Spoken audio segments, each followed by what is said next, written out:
This video is about how we typically harvest, process, and preserve 3 common leafy vegetables that are found in Cameroonian cuisine and some West African cuisines as well. Welcome to Ngum's Garden Possibilities. If you're a returning subscriber, welcome back. And if you're new to this channel, thank you for joining the family. I have a backyard garden and I also have a larger community garden. And at different points in time this summer, I've harvested from both garden plots. This is my backyard garden and we will be harvesting some sweet and bitter leaf from the garden. I have these 2 beds dedicated mostly for sweet bitter leaf and a row of bitter leaf which I planted from the stems. The bitter leaf flourishes nicely after a good rainfall and thrives really well in the summer heat. Let me point out the difference between the sweet bitter leaf and the bitter leaf. The sweet bitter leaf has a rough and a dull tone to the leaf, and the bitter leaf is more broad and has a shiny sheen to the leaf. We will be harvesting some of the bitter leaf today, and just as a recap, the bitter leaf is more bitter, has shiny and broader leaves, and the sweet bitter leaf has dull and smaller leaves. We will be harvesting using garden shears. You can also use a sharp knife, and remember to be safe in the garden. You harvest the stem by clipping using a garden shears or a sharp knife about 8 to 12 inches above the ground and above a leaf node. That will allow more of the leaves and stems to grow throughout the garden season. Once you harvest, secondary stems are going to form from the buds on the main stem. Here we are harvesting the sweet bitter leaf, which is basically the same process using a sharp knife.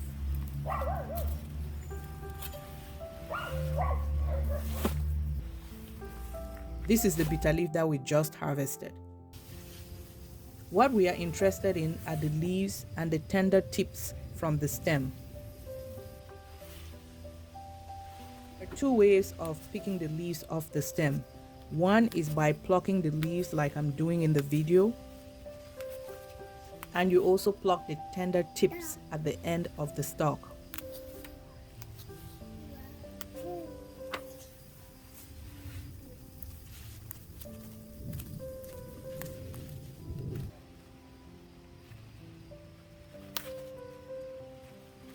The second method is by using 2 fingers to gently pull the leaves or tear away the leaves from the midrib.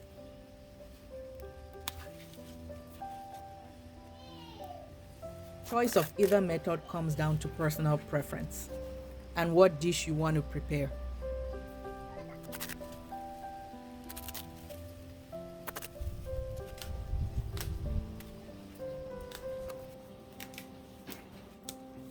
After plucking the leaves from the stem, I prefer to slice the bitter leaf into smaller pieces. The process goes faster if you have a sharp knife. Again, just be aware of your safety when using sharp utensils.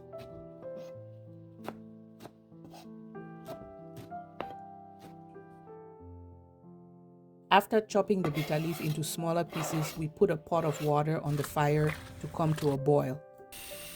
While the water is boiling, I soak the chopped vegetables in a deep container filled with cold water that allows sand and debris to drop to the bottom of the container.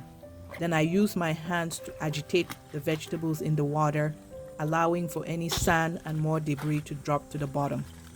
After that, I use a colander to take out the vegetables from the water, draining it out. I repeat that process at least 3 times to ensure that they are thoroughly washed. After thoroughly washing the vegetables, we put them in a pot of boiling water and allow them to blanch for no more than 10 minutes. You don't want the vegetables to be mushy or too soft. One thing to note is that the processing of both the sweet and the bitter leaf is the same up until this stage.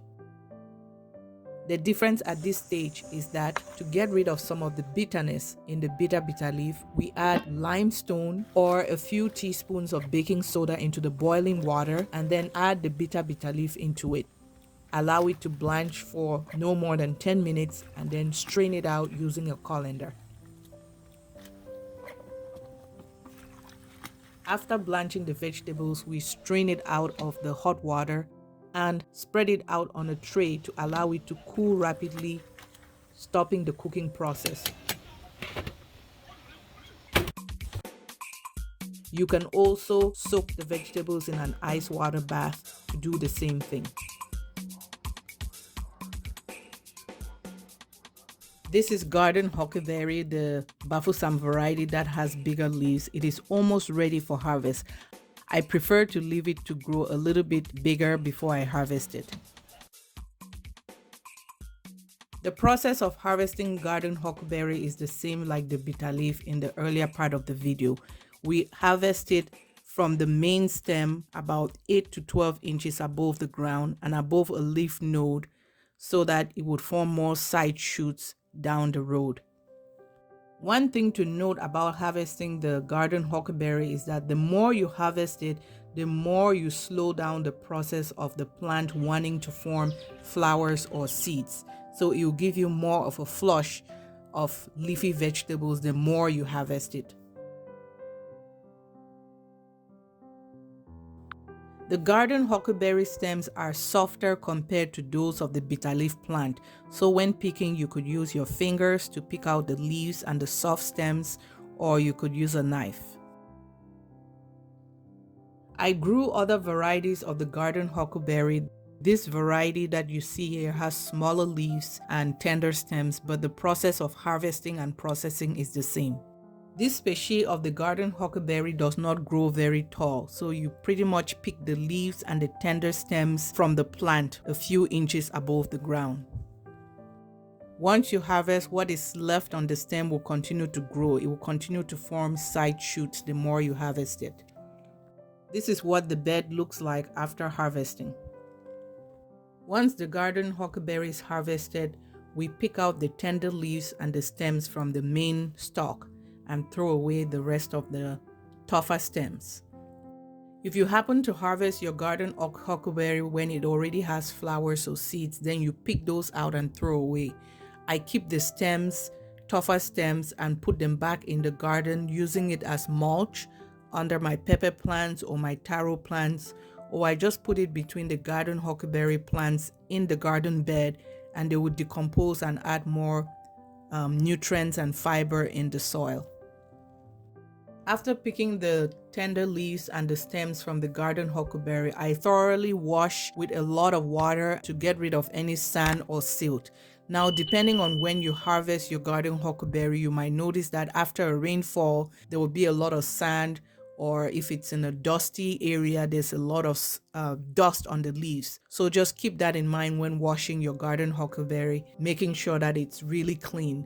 After washing the garden huckleberry, unlike the bitter leaf where you have to boil water and put the bitter leaf in the pot, with the garden huckleberry it's already very juicy and has a lot of water in the leaves. So you put the garden huckleberry in the pot without any water or with very little water and steam for a few minutes. Depending on the amount of garden huckleberry in your pot and the degree of heat that's heating up your pot, you might steam it for about 5 to 10 minutes, but you want to do it such that the leaves are still crunchy after you're done. Once the pot starts boiling, that's an indication that the bottom leaves have steamed. You can use a spoon to flip the leaves so that the top uncooked leaves go to the bottom and get a chance to steam. Overall, you want to cook your garden huckleberry so that the leaves still have a vibrant green color and still have a crunch to them, retaining most of their nutrients. Once the garden huckleberry is done cooking, take it out of the pot and spread it out on a flat tray to allow it to cool fast. You can also put it in an ice water bath and allow it to cool down. Here we are harvesting amaranth, also known as green in Cameroon, and the leaves are tougher compared to the garden huckleberry, but they are softer compared to the bitter leaf. You can use a knife or garden shears to harvest the stems.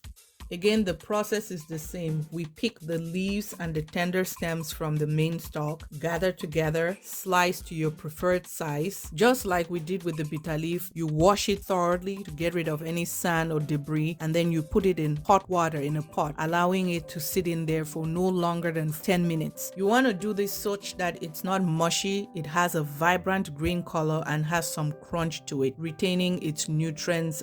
Once that's done, you need to use a colander to strain it out of the hot water, spread it out on a flat tray to cool it down really fast. For all the 3 vegetables mentioned in this video, once they have cooled completely, you can squeeze out any excess liquid from the vegetables, put in a Ziploc bag that is freezer safe, label and store in the freezer. I always recommend that you label your packages of food before you put them in the freezer with the month and the year. That way you can rotate through your meals or your stored food based on which one was harvested and stored first. These vegetables can store really well in the freezer for 6 months to a year. I prefer to eat them before the next garden season harvest begins. You can also cook them fresh right there with any meal that you prefer. If you have watched the video up until this point, I hope you have enjoyed the content and had some benefit from watching. Please like the video and share with others who might enjoy content like this. Remember to ring the notification bell so you'll be alerted every time we upload a new video. Thank you for being here. Thank you for taking time to watch the video, and do comment in the comment section so that we can learn from each other. Until next time, happy gardening. Bye.